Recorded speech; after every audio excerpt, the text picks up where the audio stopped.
My marathon of retro gaming movies continues when I look at the 1994 live-action Street Fighter. This may not be my favorite Capcom fighting game series. I can't overstate how big the series is now or then. First Street Fighter may not have been the best, but Street Fighter 2 helped kick off phenomenon, so it continues today. So it's natural that a big budget live-action movie follows, so let's open it up. Right out of the gate, the universal plate turns the Street Fighter logo. Always interesting to see how studios mess with the logos. I know, I guess it just amuses me. This movie turns out Shadaloo was actually a place in Mongolia in the criminal organization.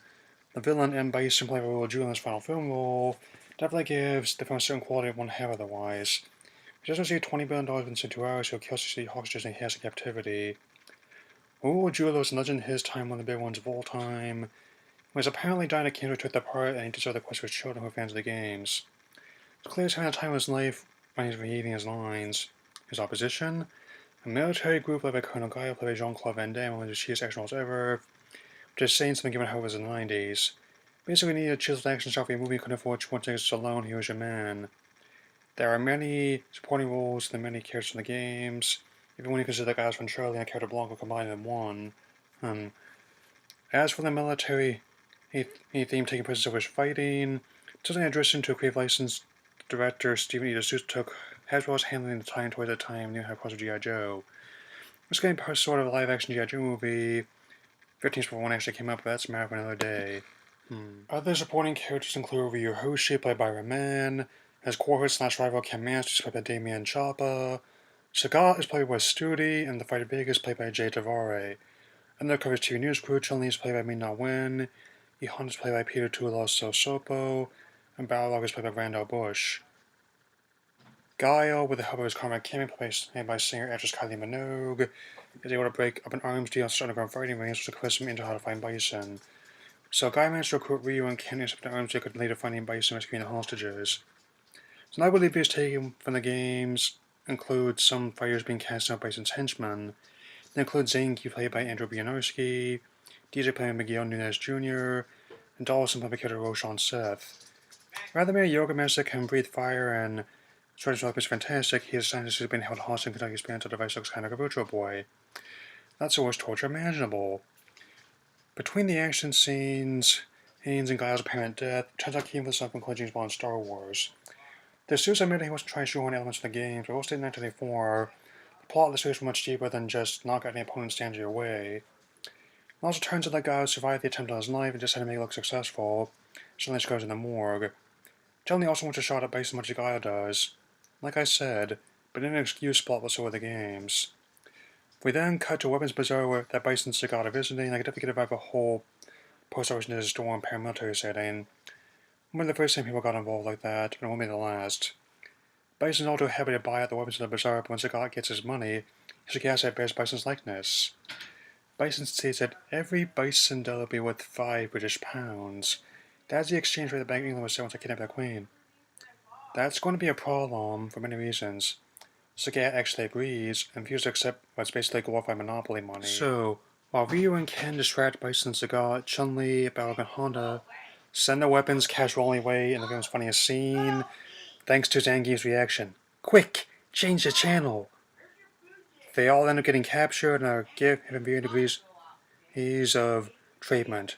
Chun-Li is brought to Bison's quarters, Balrog is hung and Honda imprisoned, and Ryu can't give him fresh outfits that were just 12 hours after Bison's deadline. Guile then decides to infiltrate Bison's combo a speedboat, and Bison attempts to hunt torture proof ineffective. His words, I'm sumo, body can be in one place and my mind another. So apparently he used the same tactics as John Rambo. As Ryu and Ken are given new outfits, Guile's given a message by an official, played by Simon Callow, basically the same role like John and Price would. He requests Guile stand down, but Guile decides to continue the assault in a speech that is delightfully him as once Stallone gave the end of Rocky IV. Honda and Balrog escape from their cell, and Chun-Li will confront Bison at the destination of her villains out there followed by his hand. Guile is also speeding towards Bison's space, causing the latter remark, Of course! That's one of the most mimetic scenes this movie is born. Speaking of which, Balrog is given his green form after about 1,000 rounds of Mario Clash. Apparently Dawson's computer runs on something on Mac OS. Ah yes, shows the graphic designers, Huckabee Majors, and megalomaniacal supervillains. Though their boat is destroyed, Guile and Cameo are still able to get inside. Turns out the control panel of Bison's deck is a Kit Bash arcade fight stick.